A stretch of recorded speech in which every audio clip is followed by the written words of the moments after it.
done. Let me share my secret with you. I've just not done as well in those categories the last couple of years. I need to do better. I will do better. So there he is. I feel like I definitely started showing sooner this time. Hey y'all, and welcome to today's video. It's a Q&A, question and answer video.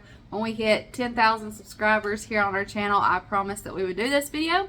And so here we are. Ask if you had any questions, and you did, and that's what we're going to do today. We're going to answer those questions for you. If you're new, well, this is a great video for you to find us on because you're going to get to learn a lot about myself and my family through these questions today. There's everything from this baby boy that we're currently expecting, his due date and his name, to do we want more children, to plans for the homestead, what would we change about our mobile home. Lots of great questions, and we're going to answer them all today. There's a kitty cat coming to join me. Hi, Shadow. My name is Tiffany, and our channel is Our Small Town Life. I show you what it looks like to live in a small town in the southern United States. We live in a mobile home on an acre of land that we're turning into our own 1 acre homestead, and we share that here on this channel, as well as homemaking and homeschooling things, and we'd love to have you as part of our family. We're going to go ahead and get started. My stepdad, who lives next door, is out cutting the grass, so hopefully the lawnmower won't be too loud, but we're going to go ahead and get started. I'm not going through these in any particular order. I'm just going to kind of go through them and answer them. Hopefully I won't miss any. If I do, it's not on purpose. If you ask a question and I don't answer it, it's not on purpose. Make sure you let me know down in the comments, and I'll be sure to answer it for you. All right, here we go.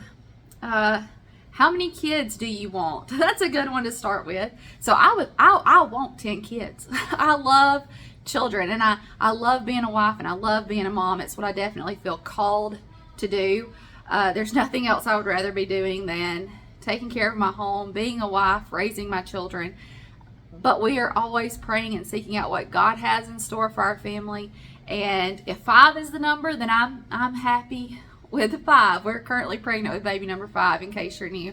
If that's the number, then I'm happy and I'm content with that. We'll have to see what God has in store for us.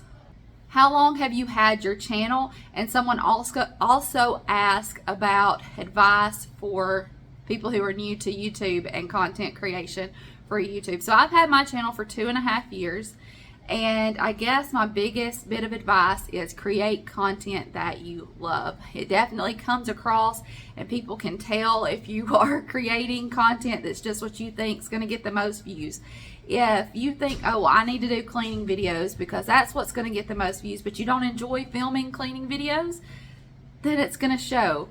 If you enjoy filming cooking videos or day in the life videos, and that's what you film, people are going to see that you have a passion for that. I started YouTube because I wanted to be able to go back and look at these memories that I'm creating with my family, and I love being able to do that. I love being able to go back and watch vlogs from our beach trips. I love being able to go back and just watch regular old days. I'll go back and I find videos that have little clips of my mama in them, and I cherish those. It's precious to me. The videos that I create are precious to me, and I enjoy it, and I enjoy inviting you along to be a part of our life. I enjoy sharing our garden with you and our chickens and recipes. I love sharing all of that with you, and I hope and pray that that comes across in my videos, that y'all are able to see that. So that would be my biggest advice, is share content that you love. Do it because you love it, not just to get views, not just because you want to get a paycheck. Don't expect to make it big and do it for the money. You've got to do it because you enjoy it. I am so blessed to be able to be bringing in a little bit of money now to help my family and help support my family. But you've got to do it because you love it. If Easton or Huddy decided to go to public school after seeing Audrey going and liking it, would that cause more problems than it would fix? So if the boys genuinely wanted to go to public school, we would pray about it, and we would seek out if that's what was best for them and for our family, and if it was, then we would allow them to try it. That's what we did with Audrey this year. She genuinely wanted to go. We prayed about it. It felt like it was the right thing for her right now, and so that's what we did. Day to day, we're praying about what is best for our children, what is best for our family, and you know, if it changes and we don't feel like having Audrey in public school is the best thing for her, for our family anymore, then we'll bring her back home. Always doing what we feel is best, and praying about it and seeking God's will. So if the boys genuinely expressed interest in going to public school, then we would pray about it and see if that's what we felt like was right for them. Right now, they have no interest in going. They don't want to, but it could change. Like I said, we would just have to pray about that and seek God's will if that came about. Talking about food shortages and storing food and prepping food. Do you store extra things like Band-Aids and medicines, first aid things, diapers, stuff for your children? So yes, I've not done as well on that in the last couple of years. There was a time where I had a big stock of Band-Aids and first aid supplies, and we kind of used through those things and I didn't replace them. I've not done as good in that area in the last few years as I have with food. I'm going to do better. And I suggest that you do. I suggest that you have a storage of those things as well. I've just not done as well in those categories the last couple of years. I need to do better. I will do better. What's your favorite meal and favorite dessert? I think I've answered this in a Q&A before, maybe. I don't know, but I'll tell you again. Mama's goulash, and that was actually the first meal that I made in our new home. I was very intentional about that being the first meal that I cooked here in our new home and in our new kitchen, because it means that much to me.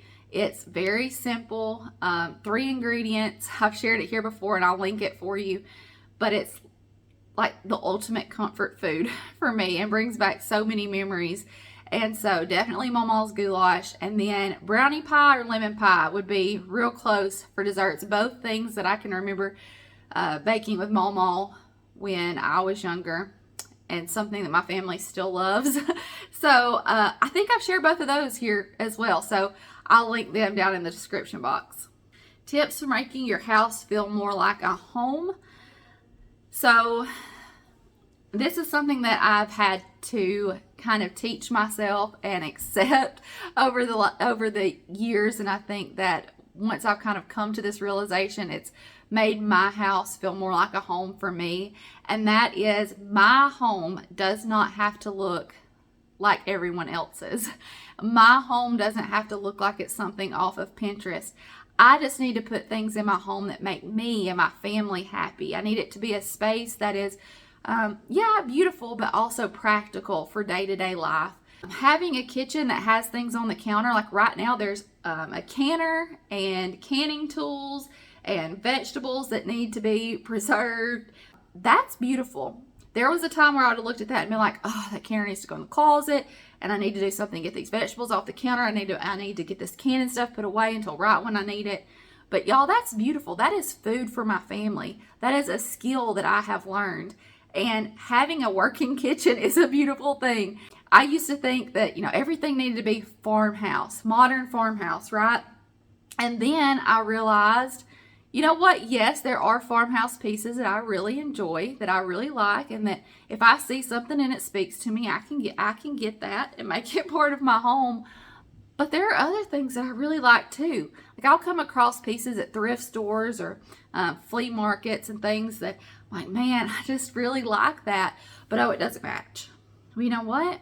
Get it anyway. You might be surprised that you have a spot that's perfect for it, because it's something that spoke to you. It's something that made you happy. So buy pieces and put them in your home that make you happy. Decorate your home in ways that make you happy, with things that make you happy and bring you joy, and it will feel more like a home, even if it doesn't look like everyone else's, and even if it doesn't look like something that should be on Pinterest. Like this right here, y'all. This right here makes me so happy. So happy. These are all quilts that my mama worked on and made. And having these in my home makes me happy. There was a time where I stored them away because I didn't want anything to happen to them. Oh, we don't need to use them. But having them here so that I can see them every day, and guess what? We pull them off and we use them, and then we put them back. That makes me happy. Having them here for me to see them, having them be used and not stored in something in a closet, That makes me happy, and it makes my house feel like a home. What different ways do you put up okra? So the way we've always done it, the way Mama always did it, was we start to fry it, pull it out, put it on a baking sheet, let it cool, put it in freezer bags and put it in the freezer. And then when we're ready to use it, take it out of the freezer, let it defrost enough that you can kind of break it apart in the bag, but don't thaw it all the way. Put it in the skillet with some Crisco, finish cooking it, and it's delicious. Finish frying it up, delicious. Organization tips. This person said, I'm a mama of four and would like to know any organization tips. We live in a mobile home as well. So this kind of goes back to what I was saying about making your house feel like a home. I used to think that my organization needed to be beautiful. Everything needed to be in boxes, and that's fine, and that works for some people. So for example, in our new home, in our den, we have these beautiful built-in bookshelves on each side of the fireplace. I was like, oh, I just want them all decorated and beautiful and pretty, but we need somewhere to put all of our school books, and they're bookshelves. Like, that's kind of what, they're for. And so what I did was, the one side that you see when you're coming down the hall, I decorated it, made it beautiful. And then on the other side, I have some decorations, but I also have all of our school books and things. And I even thought, well, I'll put them in baskets. I'll put all the books in baskets. Well, then the boys would have had to pull them out. I'd have had to pull them out to look for a certain teacher's guidelines, where I could just put them on the bookshelf and see what's there and get what we need. So I went for practical.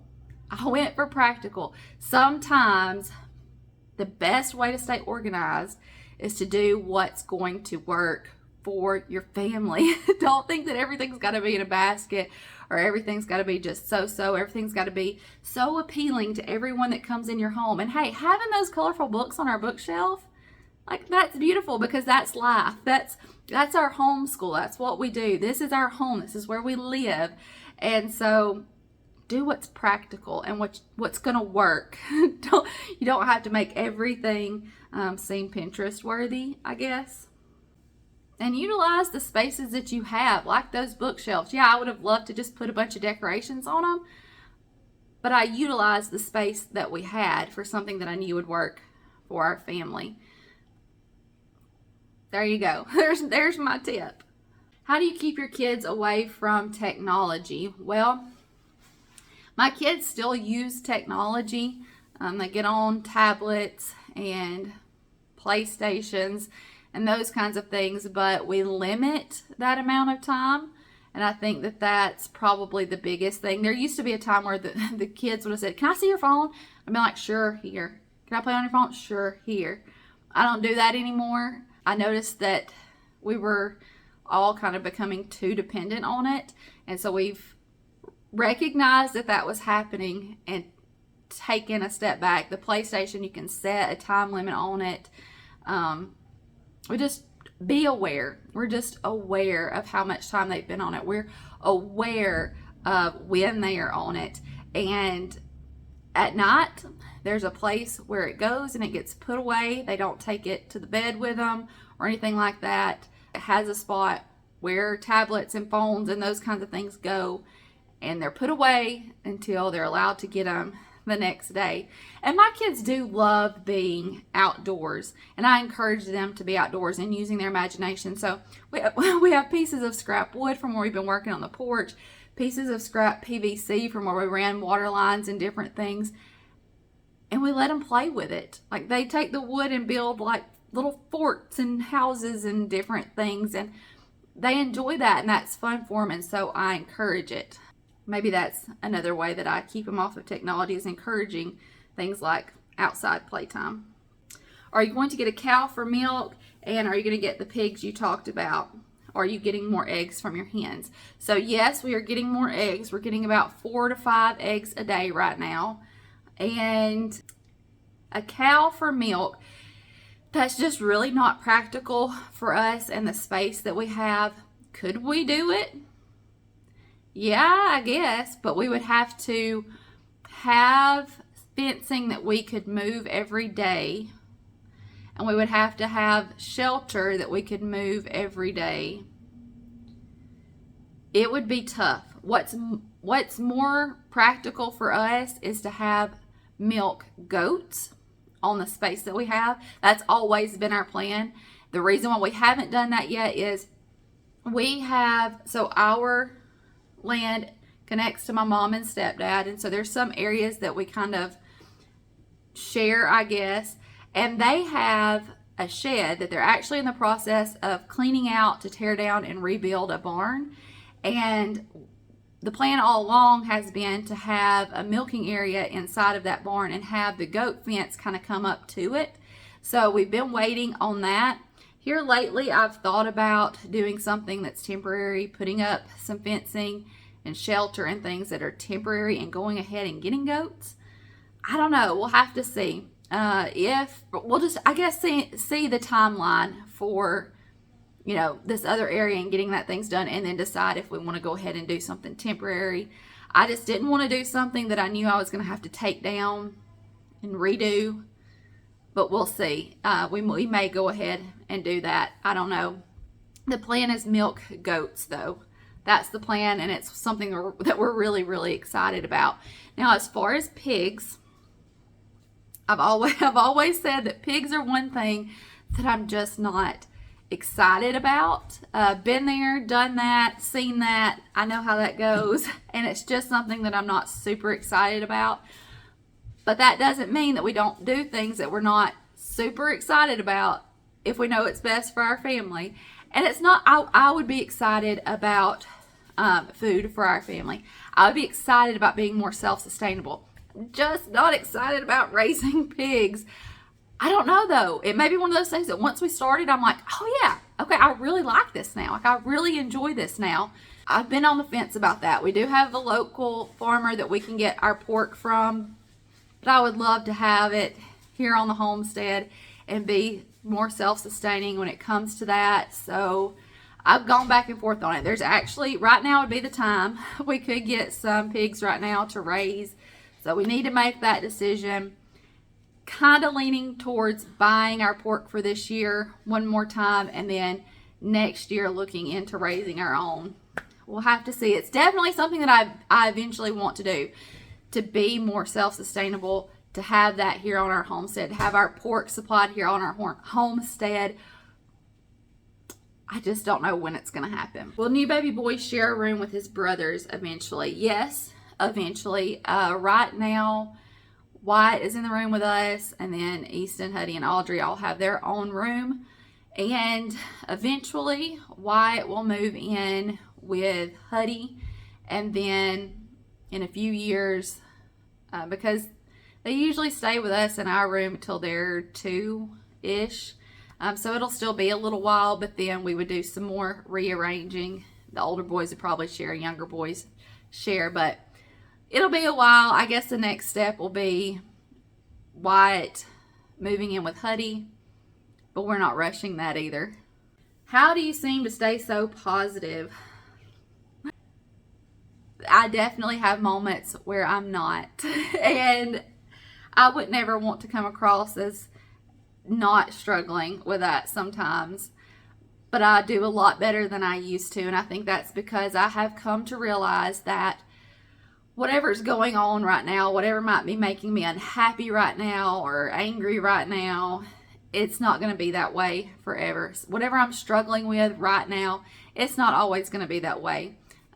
Gone through many life experiences in my time, and they have taught me that even when you're in that valley, you're going to come out of it. When you're on the mountaintop, you better be happy and you better be thankful for it, because it's not going to always last either. Being just happy in the moment you're in, whatever it looks like, and realizing that whatever you're struggling with right now, it's not always going to be that way. That has helped me really change my attitude and my outlook, and not let things get me down as much as they used to. And knowing that, hey, whatever's going on, God is in charge, and I can give it to Him, because He will take that burden from me. That has definitely helped me with my attitude and my outlook over the last several years, and shifting from oh me, oh my, to, you know what, it's going to get better, or hey, I'm so thankful for where we're at right now, and yeah, I guess that's why I seem to be so positive, is because I have learned that you got to be. It's okay to be happy even in hard times. And I'm not always positive, though. I definitely have my moments where I'm human and I struggle just like everybody else. And so I want to make sure that that comes across as well. What's my favorite Bible verse? I think that I've shared that somewhere along the lines as well. I don't know. I can't remember. But 1 Peter 3:3-4. Let not your adornments be merely outward, arranging your hair and putting on fine apparel, but let it be the hidden person of the heart, which is precious, a gentle and quiet spirit, which is precious in the sight of God. That has always, I mean, since I was a young girl, been my favorite Bible verses, because it's always helped me to remember that while it's okay to want to look nice, to wear jewelry, to fix your hair, that's not what's important. That's not what is most precious to God. A gentle and quiet spirit, that is what's most precious in God's sight. And so not focusing so much on this, but more focusing on the hidden person of the heart and that gentle and quiet spirit. I'm a homeschool mom of 4 little ones, and my question is, do you have a daily routine or weekly routine as far as school, cleaning, filming, animals? How do you do it all and stay so positive and get it done and still have time to bring us along? So sometimes it doesn't all get done. Let me share my secret with you. Sometimes it doesn't all get done, and that's okay. Yes, the animals always have to be fed. Yes, my family always has to be fed. But there are days where the dishes don't always get done. There are days when all of our homeschool stuff doesn't always get done. And there was a time where that would have bothered me. But I've just come to realize that I'm human. My family, we're human. There's not an infinite number of hours in the day. And we just got to prioritize and get things done that have to be done, and being okay with everything not always getting done. My kids also really love to help with the animals. That is one thing that I never have to ask them more than once to go feed the chickens or go check for eggs. They love doing that. It's kind of it's a family affair, taking care of the animals, and they enjoy doing that just as much as I do. So that definitely helps out. I'm like, okay, y'all go take care of the chickens this morning, or y'all go check the chickens' water, y'all go check for eggs this afternoon. That definitely helps out.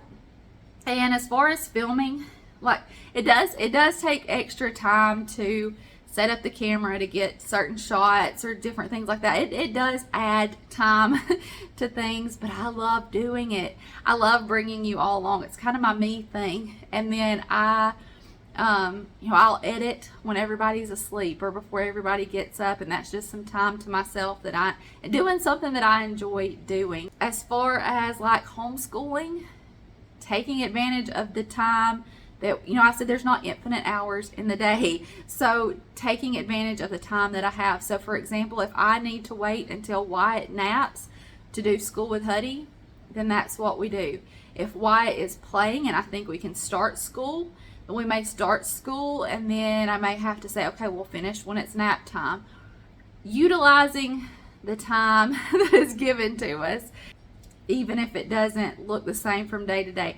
I used to have, and it makes me laugh kind of thinking about it, but I thought, okay, if I have a set schedule for the day, a time that we get up, a time that we eat breakfast, a time that we start school, a time that we eat lunch, a time that we do chores, a time that we finish school, a time that we eat supper. Like if I have this timed out during the day, it's got to be better for us, right? Because we know what we're supposed to be doing at each time. It didn't work for us. Maybe that works for some people, but it didn't work for us. No, it did not. I don't even put Wyatt down for a nap at a certain time every day. We just go with the flow, and that's what works best for our family, because I found that if we got off that schedule, I got really frustrated, and then the whole day I felt like we were behind. And so we don't do that anymore. We just take advantage of the day as it plays out. And that seems to be what works best for us. what age did you become a Christian? Would you ever make a video sharing your testimony? And yes, I would do that. I became a Christian at a young age. I was 7 years old, and I remember very vividly that it was a time in my life when I was in first grade, and my best friend, who was also in first grade, had just passed away. She had cancer, she had a brain tumor, and she had just passed away. And I think that really opened my eyes at a young age to death, and made me think about just the whole idea of sin and Jesus and why he came, and that he came so that we could be forgiven of our sins for whenever it is that he calls us home. It really, I think it got me thinking about that at an early age, which I was always taken to church.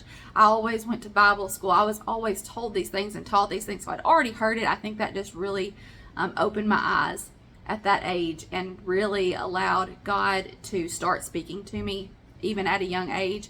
So that's just a brief bit of my testimony. There's definitely more to it than that, and the way my life is kind of played out over the years. And yeah, I would do a video on my testimony, but that's the age that I became a Christian, and a little bit of information there for you. Many people ask about my due date and baby boy's name. So I am due, baby boy's due to make his arrival on January the 8th. My last two pregnancies, my last two boys, when I went into labor on my own, they came at exactly 39 weeks. So will he follow suit? I don't know. My guess is January 1st or January 2nd, but I don't know. I guess we'll see. January 8th is the due date, though. Let me show you a baby bump. Currently right at 19 weeks. Let me show you the bump. So there he is. I feel like I definitely started showing sooner this time, which may also be because it's not been that long since I was pregnant with Wyatt. He's just a little over a year old right now, so maybe that's got something to do with it. Maybe it's the fact that it's our 5th. But there he is. And as far as name, y'all, when we did our gender reveal, I was like, we've got a name. I've got a name that just feels right. Ever since I heard it, it just feels right. We have one kiddo who does not like that name. And I know that we may not please everyone. I would like for all of us to really like it, though. And so that name is still on the list. That name is still on the list. But that kind of gave me incentive to keep looking and keep talking about names. And we've actually come across a few more that we really like. So we have a short list of names. We've just not decided. If we decide, I will definitely be sharing it with you.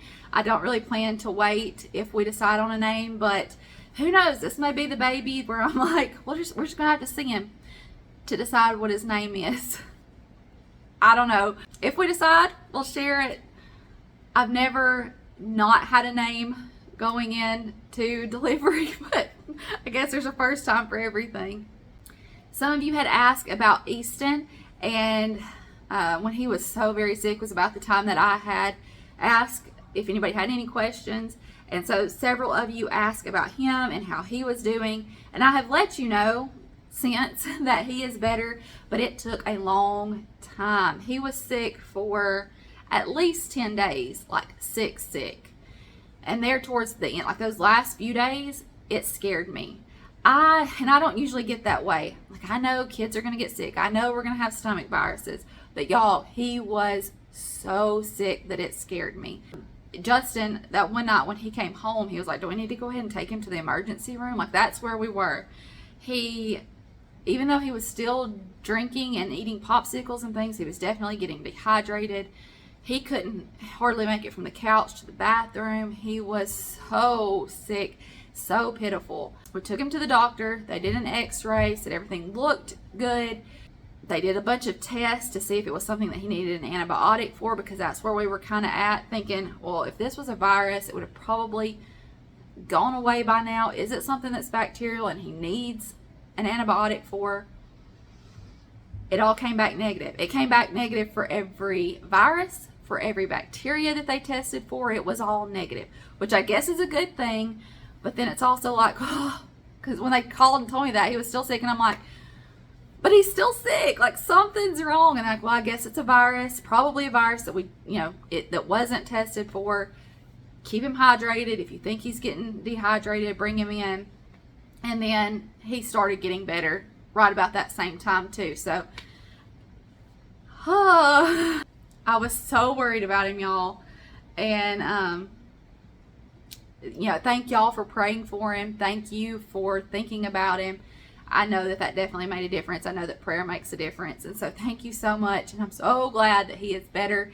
And no one else seemed to get it. Wyatt had a couple of days where I thought, I don't know that he feels right. Like, I think his belly's bothering him. But it was just a couple of days. And everyone else seemed to stay well. Someone talked about my bacon grease container with the screen that's on the top that we keep on the counter. My mom actually got that for me. She may have gotten me and my sister and her one. I can't remember. Or either she ordered one and accidentally ordered two. Can't remember, but I know she got it off of Amazon. I will try to find it and link it in my Amazon storefront under my favorites because we love it. We use it all the time. What model is our home? So this is a Hamilton Burlington double wide, a 4-bedroom, 2-bath home. I do have an empty home tour that I keep saying I'm going to link all this stuff. I'm going to have to start writing it down while I'm editing. I'm going to have to write it down to make sure I don't forget it. But I do have an empty home tour here on our channel, and I showed the whole house and the floor plan and all those things.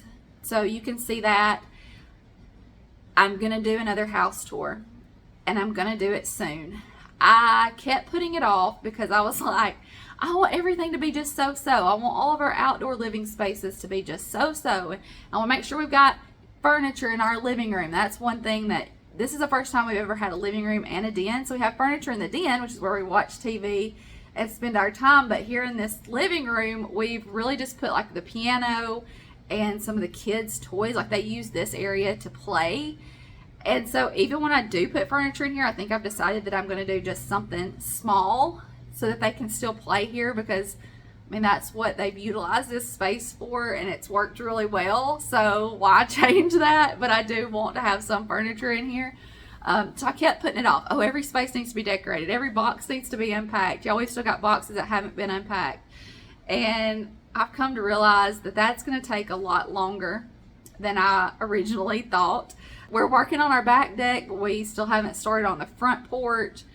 Like I said, boxes still to unpack, but I think I'm going to go ahead and do another home tour, show you what it's looking like right now. For the most part, everything is, put where it needs to go. The kids' rooms are done, all that kind of stuff. So I think I'm going to go ahead and show you the process and the progress that we've made.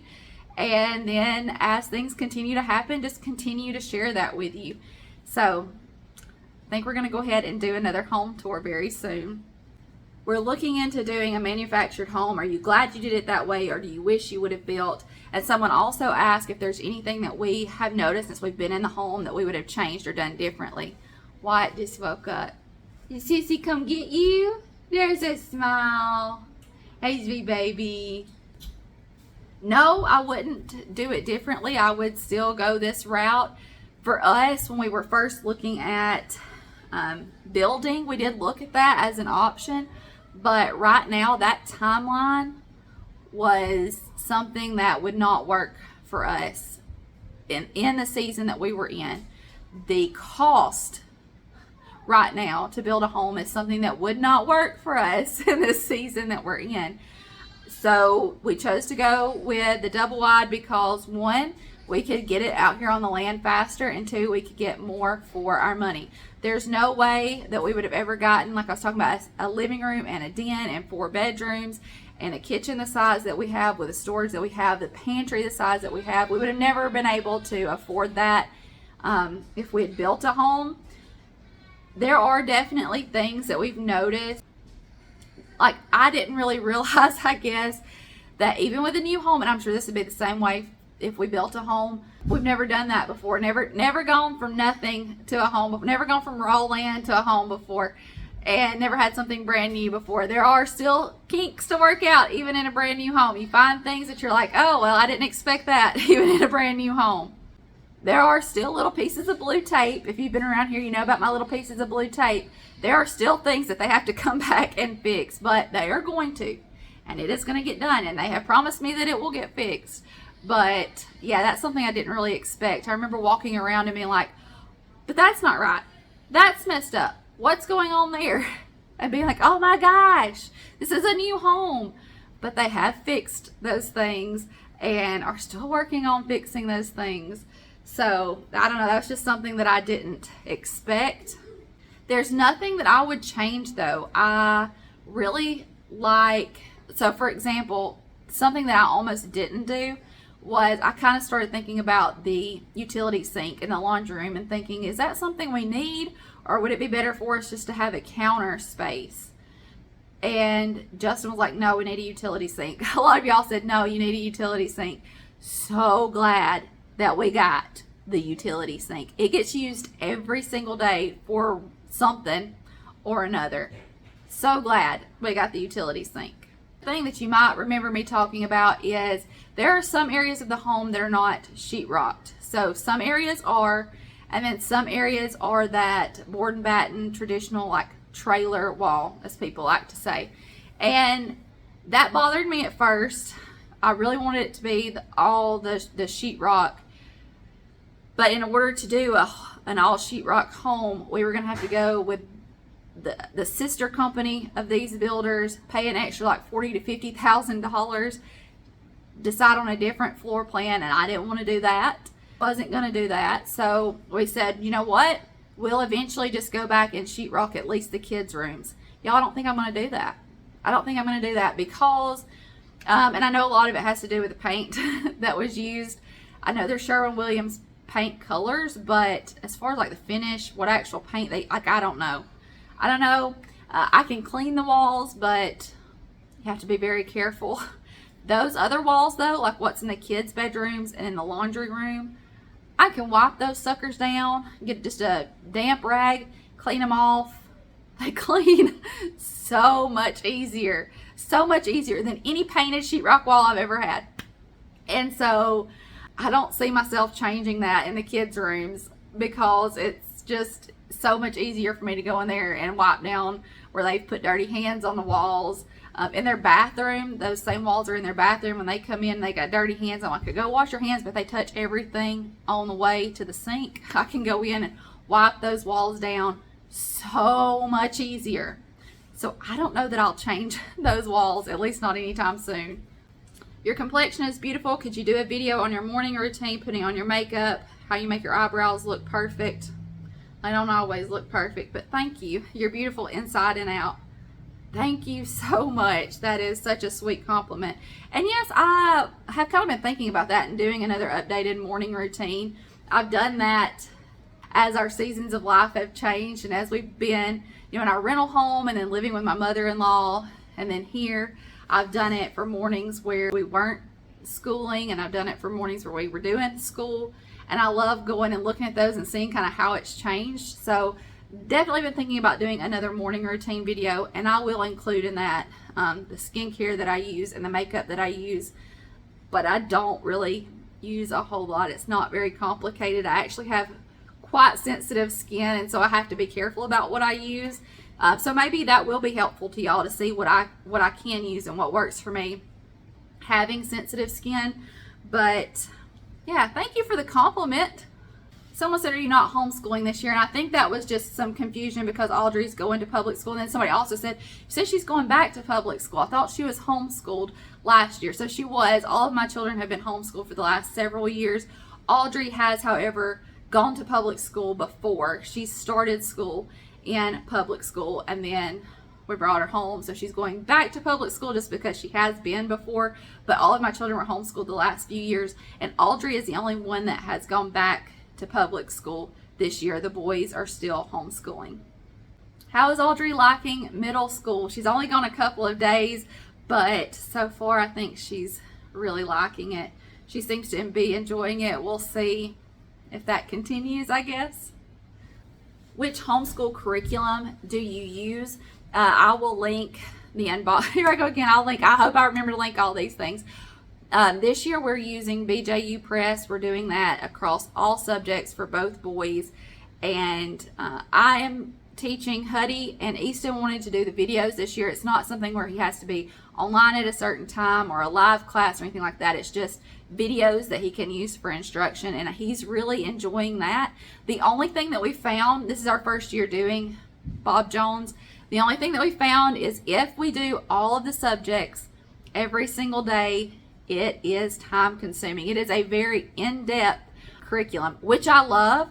It's something that I really wanted for the boys this year, especially for English and for language arts and for math. And they're definitely going to get that this year. It is very in-depth, and I think it's going to be really good for them.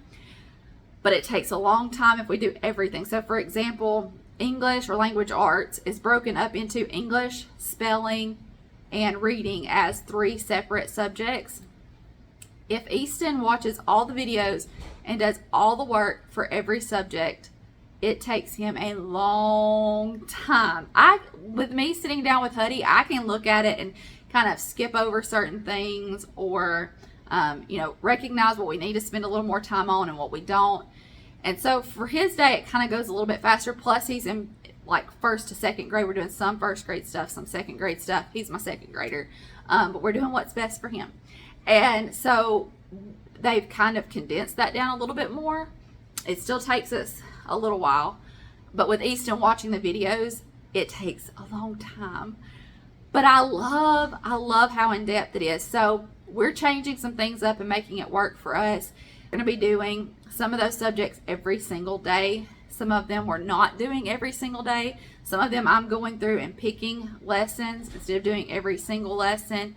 So we're making it work for us. And I said that when I unboxed it too. I was like, oh, this is a lot of stuff. We're going to make it work for us. And we are. And I love it. I love that. I feel like the boys are really going to retain a lot of information, learn a lot this year. And they're excited about it. Like, they love it. They enjoy doing it. Easton enjoys the videos. He enjoys the teachers on the videos. And so they really like it, and I really like it. We've just found that it is a lot, and we have to make that work for us. That's part of the beauty of homeschooling, is making the curriculum work for you and your family, and that's what we're doing. And so far, we're really liking it. I think I got all the questions. I hope I didn't miss any. If I did, like I said, let me know down in the comments, or if you have any other questions, let me know, and I will be sure to answer those for you. If I missed something, it was not on purpose. I know this video has been pretty long. I was looking at the time, clicking, and it's been a long video. So if you've stuck around this whole time, thank you. Thank you. We'll go ahead and close this one out. We love you. We appreciate you. And we'll see you in the next one. Bye, y'all. Oh, now to get this big old belly up off the ground.